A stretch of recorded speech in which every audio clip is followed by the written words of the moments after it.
ಭಾರತೀಯ ಒಂದು ಅಧ್ಯಾತ್ಮ ಒಂದು ಜಗತ್ತು ವಿಶಿಷ್ಟವಾದ್ದು, ವಿಸ್ಮಯವಾದ್ದು ಮತ್ತು ವೈಜ್ಞಾನಿಕವಾದ್ದು ಕೂಡ. ಆದರೆ ಅದರೊಳಗೆ ಬಹಳಷ್ಟು ಮೂಢನಂಬಿಕೆಗಳು ಕೂಡ ತೂರಿರೋದು ನಾವು ಒಪ್ಕೊಳ್ಳೇಬೇಕಾದಂಥ ಒಂದು ಸತ್ಯ.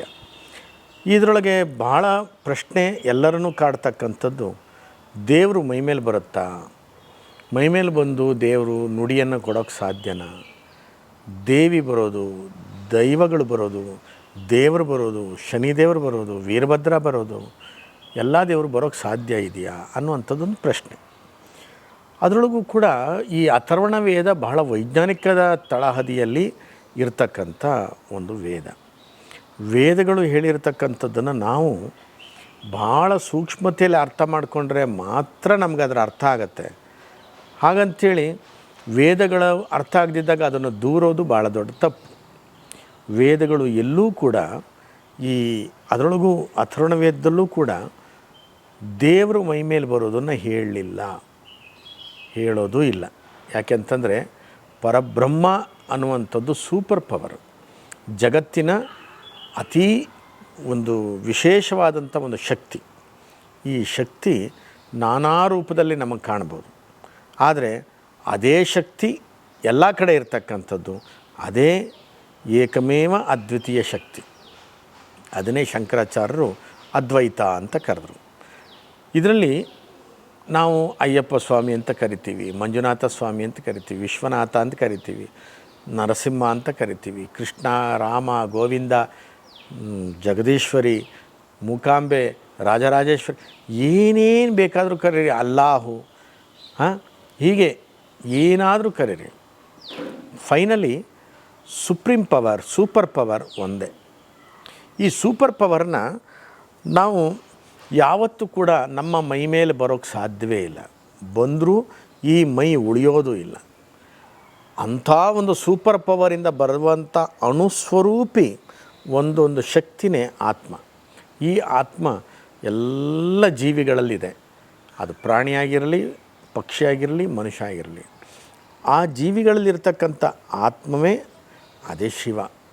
ಆದ್ದರಿಂದಲೇ ನನ್ನಲ್ಲಿರ್ತಕ್ಕಂಥದ್ದು, ನಿನ್ನಲ್ಲಿರ್ತಕ್ಕಂಥದ್ದು ಅದೇ ಪರಮಾತ್ಮ ಅಂಥೇಳಿ ಶಂಕರಾಚಾರ್ಯರು ಹೇಳಿದರು. ಭಾಳಷ್ಟು ಜನರಿಗೆ ಅರ್ಥವೇ ಆಗಲಿಲ್ಲ. ಅವತ್ತು ಅರ್ಥವಾಗಲಿಲ್ಲ, ಇವತ್ತು ಅರ್ಥವಾಗಲಿಲ್ಲ. ಈಗ ನಿಮಗೆ ಕೊಡತಕ್ಕಂಥ ಒಂದು ಉತ್ತರ ಇಷ್ಟೇ. ಹಾಗಿದ್ರೆ ಸ್ವಾಮಿ, ನಾವು ತುಳುನಾಡಿನಲ್ಲಿ ಭೂತಾರಾಧನೆಯನ್ನು ಬಹಳ ವಿಜೃಂಭಣೆಯಿಂದ ಆಚರಿಸ್ತೇವೆ. ದೈವಗಳ ನೇಮವನ್ನು ಮಾಡ್ತೇವೆ. ಹಾಗಾದರೆ ದೈವಗಳ ನೇಮ, ಕೋಲ, ದರ್ಶನ, ನಾಗದರ್ಶನ ಇವುಗಳೆಲ್ಲ ಹೇಗೆ ಸುಳ್ಳ? ಹಾಗಿದ್ರೆ ನೀವು ಯೋಚನೆ ಮಾಡಿ. ಪರಬ್ರಹ್ಮ ಸ್ವರೂಪನಾಗಿರ್ತಕ್ಕಂತಹ ದೇವರು ಬೇರೆ, ದೈವಗಳು ಬೇರೆ. ದೈವಗಳು ಮತ್ತು ದೇವರ ವ್ಯತ್ಯಾಸ ಏನು ನೋಡಿ. ಅದು ಪರಮಾತ್ಮ, ಪರಬ್ರಹ್ಮ ಸ್ವರೂಪದ ಪರಮಾತ್ಮ. ಅದರ ನಂತರ ದಿವ್ಯಾತ್ಮಗಳು ಈ ದೈವಗಳು, ಗೊತ್ತಾಯ್ತಾ? ಅದರ ನಂತರ ಪುಣ್ಯಾತ್ಮ ಗುರುಗಳು ನೋಡಿ. ಅದರ ನಂತರ ಬರ್ತಕ್ಕಂಥದ್ದು ಆತ್ಮ, ಜೀವಾತ್ಮ. ಈ ಜೀವಾತ್ಮ ಈಗಿರ್ತಕ್ಕಂಥ ಎಲ್ಲ ರೀತಿಯಾದಂಥ ಜೀವಾತ್ಮದ ಮನುಷ್ಯರುಗಳು. ಈ ಎಷ್ಟೋ ಜನ ಮನುಷ್ಯರು ಸತ್ತು ದಿವ್ಯಾತ್ಮವಾಗಿ ಅದು ದೈವಗಳಾಗಿವೆ ಅನ್ನುವಂಥ ನಂಬಿಕೆ ತುಳುನಾಡಿನಲ್ಲಿದೆ. ನಮ್ಮ ರಾಜ್ಯ ಅಷ್ಟೇ ಅಲ್ಲ, ಕೇರಳ, ತಮಿಳುನಾಡು, ಒರಿಸ್ಸಾ, ಹಾಗೆ ಈಶಾನ್ಯ ಭಾರತದಲ್ಲಿಯೂ ಕೂಡ ನಾವು ಕಾಣ್ಬೋದಾದಂಥ ಒಂದು ಆರಾಧನೆಗಳು ಕೆಲವು ನಾನಾ ರೀತಿಯದ್ದು ಇದೆ. ಇದರಲ್ಲಿಗೆ ಸೀದಾ ಬಂದ್ಬಿಡೋಣ. ಮೈಮೇಲೆ ಬಂದಾಗ ಏನಾಗುತ್ತೆ, ಯಾವುದು ಬಂದಿರುತ್ತೆ, ಏನು ಬಂದಿರುತ್ತೆ, ಯಾವ ಥರ ಬಂದಿರುತ್ತೆ ಅಂತ. ಈಗ ನಾಗಾರಾಧನೆಯ ಬಗ್ಗೆ ಈಗ ಮಾತಾಡಲಿಕ್ಕೆ ಹೋಗಲ್ಲ, ಅಥವಾ ನಾಗನ ದರ್ಶನದ ಬಗ್ಗೆಯೂ ಮಾತಾಡಲಿಕ್ಕೆ ಹೋಗಲ್ಲ. ದೈವದ ದರ್ಶನ ಅಂತಂದಾಗ ನಮ್ಮ ಈ ಕಡೆ ಬಯಲುಸೀಮೆ ಮತ್ತು ಬೆಂಗಳೂರು, ಮಂಗಳೂರು, ಮೈಸೂರು ಈ ಭಾಗದಲ್ಲಿ ಒಂದಿಷ್ಟು ದೈವಗಳ ರೂಪದಲ್ಲಿ ಬೇರೆ ಬೇರೆ ಗಣಗಳನ್ನು ನಂಬತಕ್ಕಂಥ ಪದ್ಧತಿಗಳು ಇವೆ. ಶಿವಗಣಗಳನ್ನು ನಂಬತಕ್ಕಂಥ ಪದ್ಧತಿಗಳಿದೆ. ಇಲ್ಲೂ ಕೂಡ ಮೈಮೇಲೆ ಬರುವಂಥ ಪದ್ಧತಿಗಳಿದೆ. ಇದನ್ನೇ ನಾನು ನಿಮ್ಗೆ ಹೇಳೋದು.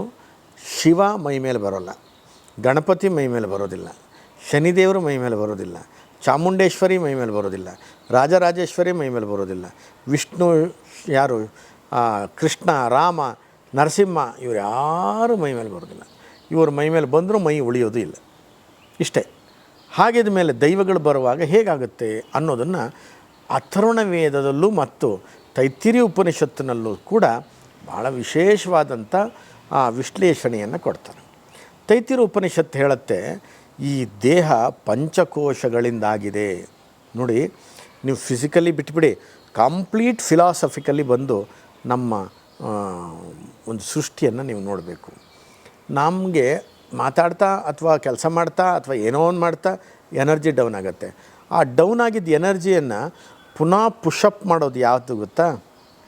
ನಾವು ತಿಂದಂಥ ಆಹಾರ, ಅಂದರೆ ಅನ್ನವನ್ನು ಪರಬ್ರಹ್ಮ ಅಂತ ಕರೆದ್ವಿ. ಆ ಅನ್ನ ನಮಗೆ ಓಜಸ್ಸನ್ನು ಕೊಡುತ್ತೆ. ಓಜಸ್ಸು ನಂತರ ತೇಜಸ್ಸಾಗತ್ತೆ. ತೇಜಸ್ಸಿನಲ್ಲಿ ಓಜಸ್ಸಿನಿಂದ ತೇಜಸ್ಸಾಗಿದ್ದು ತೇಜಸ್ಸು ಮನಸ್ಸಿನ ಜೊತೆಗೆ ಸೇರಿ ವರ್ಚಸ್ಸಾಗತ್ತೆ. ನೋಡಿ ಎಂತೆಂಥ ಶಬ್ದಗಳನ್ನು ಕನ್ನಡದಲ್ಲಿ ಕೊಟ್ಟಿದ್ದಾರೆ ಅಂಥೇಳಿ. ಇದು ಭೂತಾರಾಧನೆಯ ಒಂದು ನಿಜರೂಪವನ್ನು ತೋರಿಸ್ತಕ್ಕಂಥ ಒಂದು ಫಿಲಾಸಫಿ. ನಮ್ಗೆ ಗೊತ್ತು, ನೇಮದಲ್ಲಿ ಒಂದು ಭೂತಾರಾಧನಾ ಪದ್ಧತಿ, ಕೆಲವೊಂದು ದೈವಗಳಿಗೆ ಪಾತ್ರಿಗಳು ಅಂದರೆ ನೇಮಕ್ಕೆ ಕೂರ್ತಕ್ಕಂಥವ್ರು ಡ್ರಿಂಕ್ಸ್ ಮಾಡ್ತಕ್ಕಂಥದ್ದೆಲ್ಲ ಇರುತ್ತೆ. ಆದರೆ ಎಲ್ಲರೂ ಮಾಡೋದಿಲ್ಲ. ಆಮೇಲೆ ಎಲ್ಲ ದೈವಗಳಲ್ಲೂ ನಡೆಯೋದಿಲ್ಲ ಅದು. ಆಮೇಲೆ ಎಲ್ಲ ಭೂತಾರಾಧನೆಯಲ್ಲೂ ಮದ್ಯಪಾನ ಇಲ್ಲ. ಹಾಗಿದ್ರೆ ಕುಣಿತಾರಲ್ಲ, ಇಲ್ಲಿ ಇರೋದು ಏನು ಅಂತಂದರೆ, ಅವರು ಇನ್ನೋಸೆಂಟ್ ಪೀಪಲ್ ಸ್ಟಾರ್ಟ್ ಮಾಡಿರ್ತಕ್ಕಂಥ ಒಂದು ಆರಾಧನಾ ಪದ್ಧತಿ ಇರ್ಬೋದು. ಆದರೆ ಇಲ್ಲಿ ಏನಂತಂದರೆ ಸೈನ್ಸು ಎಕ್ಸ್ಪಿರಿಮೆಂಟ್ ಮೇಲಿರುತ್ತೆ, ಫಿಲಾಸಫಿ ಎಕ್ಸ್ಪೀರಿಯನ್ಸಿಂದ ಇರುತ್ತೆ. ಸೈನ್ಸು ಚೇಂಜ್ ಆಗ್ತಾ ಹೋಗ್ಬೋದು, ಬಟ್ ನಾಟ್ ಫಿಲಾಸಫಿ. ಯಾಕೆ ಅಂತಂದರೆ experiment May changes, not experience. Experience never changes. Experience ಯಾವತ್ತಿದ್ರೂ ಆ ವಿಜ್ಞಾನ ಇದೆಯಲ್ಲ, ಅದು ಭಾರತೀಯ ಈ ಧಾರ್ಮಿಕದ ಸನಾತನ ಶಕ್ತಿ. ಇಲ್ಲಿ ನೋಡಿ, ಈ ಭೂತಾರಾಧನೆ ಮತ್ತು ದೈವಾರಾಧನೆಗೆ ಭಾಳ ಪ್ರಾಚೀನದ ಇತಿಹಾಸ ಇದೆ. ಅದು ಗುಡ್ಡಗಾಡು ಜನಾಂಗ, ಆದಿವಾಸಿಗಳು ಪ್ರಾರಂಭ ಮಾಡಿರ್ತಕ್ಕಂಥ ಒಂದು ಪೂಜಾ ಪದ್ಧತಿ. ಅವ್ರುಗಳಿಗೆ ದೇವರು, ದೇವಸ್ಥಾನ ಇತ್ಯಾದಿಗಳನ್ನು ಅವ್ರನ್ನ ಸೇರಿಸ್ತಾನೂ ಇರಲಿಲ್ಲ, ಅವರಿಗೆ ಟಚ್ಚು ಮಾಡ್ತಿರಲಿಲ್ಲ, ಅವ್ರ ಮಂತ್ರಗಳನ್ನು ಮುಟ್ಟಿಸ್ತಾ ಇರಲಿಲ್ಲ. ಮಂತ್ರಗಳ ಬಾಯಿನಲ್ಲಿ ಹೇಳಿದರೆ ನಾಲ್ಗೆ ಸೀಳ್ತಕ್ಕಂಥ ಒಂದು ಕಾಲ ಇತ್ತು. ಅಂಥ ಕಾಲದಲ್ಲಿ ಅವರು ಏನು ಮಾಡಬೇಕು? ಅವರಿಗೊಂದು ದೇವ್ರು ಬೇಕಾಗಿತ್ತು ಪಾಪ. ಪ್ರಕೃತಿಯನ್ನು ಆರಾಧನೆ ಮಾಡಿದ್ರು. ಅವರಿಗೆ ಇಷ್ಟ ಬಂದಿದ್ದ ಹೆಸರಲ್ಲಿ ದೇವರನ್ನು ಕರೆದ್ರು, ಅದೇ ದೇವರು ಅಂತ ಕರೆದ್ರು. ಆ ದೇವರನ್ನು ನಾವು ದೈವ ಅಂತ ಮಾಡಿದ್ದೀವಿ. ಈ ದೈವಗಳು ಆಮೇಲೆ ಪೂರ್ವಜರು ಕೂಡ ಪವಾಡ ಸದೃಶವಾಗಿದ್ದಂಥವರು. ಅವರು ಸತ್ತ ಮೇಲೆ ಅವರ ಆತ್ಮಶಕ್ತಿಯನ್ನು ನಾವು ದಿವ್ಯಾತ್ಮ ಅಂತ ಕರೆದ್ಬಿಟ್ಟು ಅವರನ್ನು ಕೂಡ ನಾವು ಭಾಳಷ್ಟು ರೀತಿಯಲ್ಲಿ ತುಳುನಾಡಿನಲ್ಲಿ ಕರೆದಿದ್ದೀವಿ. ಮಾರಂದಾಯ, ಜಾರಂದಾಯ, ಕೊಡಿಮಣಿತ್ತಾಯ, ಕುಕ್ಕಿನಂದಾಯ, ದುಗ್ಗಾಲಾಯ, ಮಗರಂದಾಯ, ಈ ಥರದ ದೈವಗಳು ಎಲ್ಲವೂ ಕೂಡ ಮನುಷ್ಯರಾಗಿದ್ದವರು ನಂತರ ದೈವಗಳಾದವು ಅಂತ ಇತಿಹಾಸ ಹೇಳುತ್ತೆ. ವೈಷ್ಣವ ಗಣಗಳು, ದೇವಿಯ ಗಣಗಳು ಇವತ್ತಿಗೂ ಕೂಡ ಸುಪ್ರೀಂ ಪವರ್ನ ದೈವಗಳಾಗಿವೆ. ಆ ದೈವಗಳಲ್ಲಿ ಶಿವಗಣಗಳಾಗಿರ್ತಕ್ಕಂಥ ನಂದಿಕೇಶ್ವರ, ಕುಂಡೋದರ ಇರಲಿ ಅಥವಾ ಬೇರೆ ದೈವಗಳಾಗಿರ್ಬೋದು, ದೇವಿಯ ಗಣ ಆಗಿರ್ತಕ್ಕಂಥ ಮೈಸಂದಾಯ ಆಗಿರ್ಬೋದು, ಆಮೇಲೆ ವಿಷ್ಣುವಿನ ಗಣವಾದಂಥ ಪಂಜುರ್ಲಿ ಆಗಿರ್ಬೋದು. ಇದಕ್ಕೆ ವಿಶ್ಲೇಷಣೆಗಳು ನಾನಾ ಥರದಲ್ಲಿ ಬೇರೆಯವರು ಹೇಳೋ ಅಂಥದ್ದು ಅವರವರ ಅನುಭವಕ್ಕೆ ತಕ್ಕನಂಗೆ ಹೇಳ್ಬೋದು. ಸರಿ, ಇದು ಮೈಮೇಲೆ ಬಂದಾಗ ಯಾವ ಥರ ನಡೀತದೆ? ಯಾವುದೇ ಒಂದು ಸನ್ನಿಧಾನದಲ್ಲಿ ನೀವು ಪ್ರಾರ್ಥನೆ ಮಾಡಿಕೊಂಡು ಅಲ್ಲೂ ಒಂದು ಶಬ್ದ ಬಳಸ್ತಾರೆ, 3:45 ನಿನ್ನ ಆಹ್ವಾನೆ ಆಗಬೇಕು ಅಂತ. ಆಹ್ವಾನೆ ಆಗುವುದು ಎಲ್ಲಿ? ಮನಸ್ಸಿನ ಮೇಲೋ, ಬುದ್ಧಿಯ ಮೇಲೋ, ಆತ್ಮದ ಮೇಲೋ, ಶರೀರದ ಮೇಲೋ ಅನ್ನೋದು ಬಹಳ ವಿಶೇಷ. ಶರೀರದೊಳಗಿರ್ತಕ್ಕಂತಹ ಈ ಆತ್ಮದ ಜೊತೆಗೂಡಿರ್ತಕ್ಕಂಥ ಮನಸ್ಸು, ಬುದ್ಧಿ ಇವೆಲ್ಲವನ್ನೂ ಸೇರಿ ನಾವು ಅದರಿಂದ ಹೇಗೆ ಒಂದು ಡಿಸ್ಕನೆಕ್ಟ್ ಆಗಿ ಆನಂದಮಯವಾದಂತಹ ಒಂದು ಜ್ಞಾನವನ್ನು ಕಾಣ್ತಕ್ಕಂಥ ಒಂದು ರೂಪ, ಏನೂ ಎಕ್ಸ್ಪ್ಲನೇಷನ್ ಇಲ್ಲದೆ, ಏನೂ ಅದರ ಫಿಲಾಸಫಿಯನ್ನು ತೋರಿಸ್ಪಡಿಸದೆ ಆರಾಧನಾ ಪದ್ಧತಿಯಿಂದಲೇ ಅದು ಕಾಣ್ತಕ್ಕಂಥದ್ದು ಈ ದೈವಾರಾಧನೆ. ಹೇಗೆ ನೋಡಿ, ಕುಣಿತ ಕುಣಿತ ಕುಣಿತ ಕುಣಿತ ಕುಣಿತ ಅನ್ನಮಯ ಕೋಶ ನಿಧಾನಕ್ಕೆ ಪ್ರಾಣಮಯ ಕೋಶಕ್ಕೆ ಪ್ರವೇಶ ಆಗತ್ತೆ. ಪ್ರಾಣಮಯ ಕೋಶದಿಂದ ಮನೋಮಯ ಕೋಶಕ್ಕೆ ಪ್ರವೇಶ ಆಗುತ್ತೆ. ಮನೋಮಯ ಕೋಶಕ್ಕೆ ಪ್ರವೇಶ ಆಗುವಾಗಲೇ ಒಂದು ಹಂತದ ಈ ಏನು ಆ ಮನಸ್ಸಿನ ಮತ್ತು ಬುದ್ಧಿಯ ಒಂದು ಹಿಡಿತ ಶರೀರದಿಂದ ಬಿಟ್ಟು ಹೋಗುತ್ತೆ. ಇದಾಗುವ ಸಂದರ್ಭದಲ್ಲಿ ಏನು ದಿವ್ಯ ಚೇತನ ಇತ್ತು ಆ ಚೇತನಕ್ಕೂ ಈ ಚೇತನಕ್ಕೂ ಒಂದು ಅನುಸಂಧಾನ ಆಗುತ್ತೆ. ಅನುಸಂಧಾನವಾಗಿ ಅದು ಜ್ಞಾನೇಂದ್ರಿಯ ಮೇಲೆ ಈ ಇಂದ್ರಿಯ ಮತ್ತು ಮನೋ ಇಂದ್ರಿಯ ಎರಡು ಸೇರಿ ಇಂದ್ರಿಯಾರ್ಥ ಸನ್ನಿಕರ್ಷ ಅಂತ ಕರೀತಾರೆ. ಅದಾದಾಗಲೇ ಇವನು ಮನೋಮಯ ಕೋಶ ದಾಟಿ ವಿಜ್ಞಾನಮಯ ಕೋಶಕ್ಕೆ ಹೋಗ್ತಾನೆ. ಅದೇ ಜ್ಞಾನಮಯ ಕೋಶ. ಜ್ಞಾನಮಯ ಕೋಶಕ್ಕೆ ನಿಲ್ತದಷ್ಟೇ. ಈ ಜ್ಞಾನಮಯ ಕೋಶದಲ್ಲಿ ಇದ್ದಂಥ ಸಂದರ್ಭದಲ್ಲಿ ಇಂದ್ರಿಯಗಳು ಕೆಲಸ ಮಾಡ್ತವೆ. ಇಂದ್ರಿಯಗಳು ಕೆಲಸ ಮಾಡುವಾಗ ನೀವು ಏನೇನು ಪ್ರಶ್ನೆ ಕೇಳ್ತೀರಿ ಆ ಪ್ರಶ್ನೆಗೆ ಕರ್ಣೇಂದ್ರಿಯಕ್ಕೆ ಕೇಳುತ್ತೆ. ಕರ್ಣೇಂದ್ರಿಯದಿಂದ ಮನಸ್ಸೇಂದ್ರಿಯಕ್ಕೆ ಹೋಗುತ್ತೆ. ಮನಸ್ಸೇಂದ್ರಿಯದಲ್ಲಿ ಜ್ಞಾನೋತ್ಪತ್ತಿಯಾಗಿ ನಾಲಿಗೆ ಅನ್ನುವಂಥ ಜಿಹ್ವ ಇದೆಯಲ್ಲ, ಆ ಜಿಹ್ವದಿಂದ ನುಡಿಯಾಗಿ ಹೊರಗೆ ಬರುತ್ತೆ. ಈ ನುಡಿಯಾಗಿ ಹೊರಗೆ ಬರತಕ್ಕಂಥದ್ದು ನಿಮಗೆ ವಿಸ್ಮಯ ರೀತಿಯಲ್ಲಿ ನಿಮಗೆ ಸತ್ಯವಾಗಿ ಅದು ಕಾಣುತ್ತೆ. ಎಲ್ಲೋ ನಡೆದದ್ದು, ಹೇಗೋ ನಡೆದದ್ದು, ಯಾವತ್ತೋ ನಡೆದದ್ದು ಅದು ನಿಮಗೇ ಗೊತ್ತಿಲ್ಲದ ಹಾಗೆ ವಿಸ್ಮಯದ ರೀತಿಯಲ್ಲಿ ಆ ಸನ್ನಿಧಾನದಲ್ಲಿ ಅದನ್ನು ಕಾಣ್ತಿರಲ್ಲ. ಆವಾಗ ಏನಪ್ಪ ಇದೊಂದು ಪವಾಡ ಅಂತ ಪ್ರಶ್ನೆ ಬರುತ್ತೆ. ಇದು ಹೇಗೆ? ಮನಸ್ಸಿಗೆ ಒಂದು ಮಾತನ್ನು ಮಹಾಭಾರತದಲ್ಲೂ ಹೇಳುತ್ತಾರೆ, ಅಣುರಣ್ಯಾನ್ ಮಹತೋ ಮಹಿಯಾನ್ ಅಂತ. ಅಣುವಲ್ಲಿ ಅಣುವಾಗ್ತಕ್ಕಂಥ ಶಕ್ತಿ ಮನಸ್ಸಿಗಿದೆ, ಮಹತ್ತಲ್ಲಿ ಮಹತ್ತರವಾಗ್ತಕ್ಕಂಥ ಶಕ್ತಿ ಕೂಡ ಮನಸ್ಸಿಗಿದೆ. ಇವೆರಡೂ ಶಕ್ತಿ ಮನಸ್ಸಿಗಿರೋದ್ರಿಂದ ಮನಸ್ಸು ಮತ್ತು ದೇಹಗಳ ಈ ಒಂದು ಸಂಬಂಧ ಅದರೊಳಗಡೆ ಕೋಶದ ವ್ಯಾಪ್ತಿಯಲ್ಲಿ ದಾಟಿ ಜ್ಞಾನಮಯ ಕೋಶಕ್ಕೆ ಬಂದಾಗ ನಮಗೇ ಗೊತ್ತಿಲ್ಲದ ಹಾಗೆ ನಡೆದಂತಹ ಒಂದು ಏನೋ ಘಟನೆಗಳನ್ನು ನಿಮಗೆ ಹೇಳ್ತಕ್ಕಂಥ ಸಿಕ್ಸ್ತ್ ಸೆನ್ಸು ಅಂತ ಇಂಗ್ಲೀಷ್ನಲ್ಲಿ ಏನು ಕರಿತೀರಿ, ಅದೇ ಜ್ಞಾನಮಯ ಕೋಶದಿಂದ ನುಡಿತಕ್ಕಂಥ ನುಡಿಗಳು. ನೋಡಿ, ಎಂಥ ವೈಜ್ಞಾನಿಕವಾದಂಥ ಹಿನ್ನೆಲೆಯಲ್ಲಿ ಇದು ಆಗುತ್ತೆ. ಸ್ವಾಮಿ, ಹಾಗಿದ್ದರೆ ಈ ಅಲಂಕಾರ, ಈ ಒಂದು ಸಿರಿ ಕಟ್ಟುವಂಥದ್ದು, ಆಮೇಲೆ ನೀವು ನೋಡ್ತೀರಿ ಅಣಿ ಕಟ್ತಕ್ಕಂಥದ್ದು, ಆಮೇಲೆ ಗಗ್ರ ಹಾಕೋದು, ಆಮೇಲೆ ವಾದ್ಯಗಳು ನುಡಿಸ್ತಕ್ಕಂಥದ್ದು, ಯಾಕೆಂತಂದರೆ ನಾದಸ್ವರ, ಆಮೇಲೆ ಶಹನಾಯಿ ಇವು ಇತ್ಯಾದಿಗಳನ್ನೆಲ್ಲ ಬಳಸ್ತಕ್ಕಂಥದ್ದು, ಏನಿದು ತ್ರಾಸಿಯನ್ನು ಬಳಸ್ತಕ್ಕಂಥದ್ದು, ಯಾಕಿದು ಸಂಬಂಧ ಏನಿದೆ ಅಂತ ಅನ್ಬೋದು. ಮತ್ತೊಮ್ಮೆ ಹೇಳ್ತೀನಿ, ಯಾವಾಗ ದೇಹ ಅನ್ನುವಂಥ ಪಂಚಮಹಾಭೂತ ಯುಕ್ತವಾದಂತಹ ದೇಹವನ್ನು ಅನ್ನಮಯ ಕೋಶ ವ್ಯಾಪ್ತಿಯಲ್ಲಿದ್ದದ್ದನ್ನು ಕುಣಿದು ಕುಣಿದು ಕುಣಿದು ಕುಣಿದು ದಣಿದು ಆ ಶರೀರದಲ್ಲಿ ಒಂದು ವೈಬ್ರೇಷನ್ನ ಕ್ರಿಯೇಟ್ ಮಾಡ್ತಾ ಗೊತ್ತಿಲ್ಲದಾಗೆ ಕುಣಿತಾ ಕುಣಿತಾ ಕುಣಿತಾ ಕುಣಿತಾ ನಿಮಗೆ ಪ್ರಾಣಮಯ ಕೋಶಕ್ಕೆ ಹೋಗುತ್ತೆ. ನೋಡಿ, ಅನ್ನಮಯ ಕೋಶದ ಎನರ್ಜಿ ಶರೀರದ ಜೀವಕೋಶಗಳಿಗೆ ಹೋಯಿತು, ಜೀವಕೋಶಗಳಿಂದ ಪ್ರಾಣಮಯ ಕೋಶ ಎಲ್ಲ ಸೆಲ್ಸ್ಗಳು ಆಕ್ಸಿಜನ್ನ ಜಾಸ್ತಿ ತಗೊಳಕ್ಕೆ ಹೋಯಿತು, ಉಸಿರಾಟ ಜಾಸ್ತಿ ಆಗಲಿಕ್ಕೆ ಹೋಯಿತು, ಪ್ರಾಣಮಯ ಕೋಶ ಓಪನ್ ಆಯಿತು. ಪ್ರಾಣಮಯ ಕೋಶ ಮತ್ತಷ್ಟು ಬರುವಾಗ ಅನ್ನಮಯದ ಕೋಶದಿಂದ ಬಂದ ಓಜಸ್ಸು, ಪ್ರಾಣಮಯ ಕೋಶದಲ್ಲಿ ಬಂದಂತಹ ತೇಜಸ್ಸು, ಇವೆರಡೂ ಸೇರುವಾಗ ಮನಸ್ಸು ಇದಕ್ಕೆ ಸೇರಬೇಕು ಅಂತಂದಾಗ ವಾದ್ಯಗಳು ಬೇಕಾಗತ್ತೆ.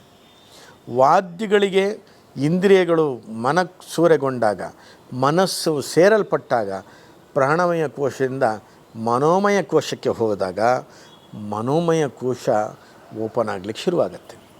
ಈ ಮನೋಮಯ ಕೋಶದ ನಂತರದ ಸ್ಥಾನವೇ ಜ್ಞಾನಮಯ ಕೋಶ. ಈ ಜ್ಞಾನಮಯ ಕೋಶದಿಂದ ದಾಟಿ ಆನಂದಮಯ ಕೋಶಕ್ಕೆ ಹೋಗಬೇಕಾದ್ದು ಇದು ದೈವಗಳ ನೇಮಗಳಲ್ಲಿ ನಡೆಯೋದಿಲ್ಲ, ಬೇಕಾಗೋದು ಇಲ್ಲ. ಅದು ಎಲ್ಲಿ ಅಂದರೆ ತಪಸ್ವಿಗಳಿಗೆ, ಜ್ಞಾನಿಗಳಿಗೆ ತಪಸ್ಸು ಮಾಡುವಾಗ ಅದು ಆನಂದಮಯ ಕೋಶಕ್ಕೆ ಹೋಗ್ತಕ್ಕಂಥದ್ದು. ಅದು ಸರ್ವಶ್ರೇಷ್ಠವಾದ ಆನಂದ. ಅಲ್ಲಿ ಯಾವುದೇ ಅಸೂಯೆಗಳಿರೋದಿಲ್ಲ, ಯಾವುದೇ ಒಂದು ಕ್ರೋಧಗಳು, ಯಾವುದೇ ಅರಿಷಡ್ ವರ್ಗಗಳು ಇರೋದಿಲ್ಲ. ಅದನ್ನು ದಾಟಿ ಬರತಕ್ಕಂಥದ್ದೇ ಆನಂದಮಯ ಕೋಶ. ಹಾಗಾಗಿ ಸಾಮಾನ್ಯವಾಗಿ ಎಲ್ಲ ಜ್ಞಾನಿಗಳಿಗೆ ಅಥವಾ ದಾಟಿ ಹೋಗಬಹುದಾದಂತಹ ಸನ್ಯಾಸ ಪೀಠದಲ್ಲಿ ಆನಂದ ಅನ್ನುವಂಥ ಹೆಸರನ್ನು ಸೇರಿಸೋದು. ಚಿನ್ಮಯ ಆನಂದ, ಗುಣಾನಂದ, ಸರಸ್ವತಿ ಆನಂದ, ಅದೇ ಥರದಲ್ಲಿ ನಿತ್ಯಾನಂದ, ಹಾಗೆ ವಿನಯಾನಂದ, ಈ ಥರದೆಲ್ಲ ಆನಂದಗಳನ್ನು ಸೇರಿಸೋದು ಆ ಒಂದು ಆನಂದಮಯ ಕೋಶದಲ್ಲಿ ಬದುಕ್ತಕ್ಕಂಥವರು ಅಂತ. ಸೇರಿಸಿದವರೆಲ್ಲ ಬದುಕ್ತಾರೆ ಅಂತ ಏನಿಲ್ಲ, ಅವರು ಯಾವ ಆನಂದದಲ್ಲಿ ಬೇಕಿದ್ದರೂ ಬದುಕ್ಬೋದು.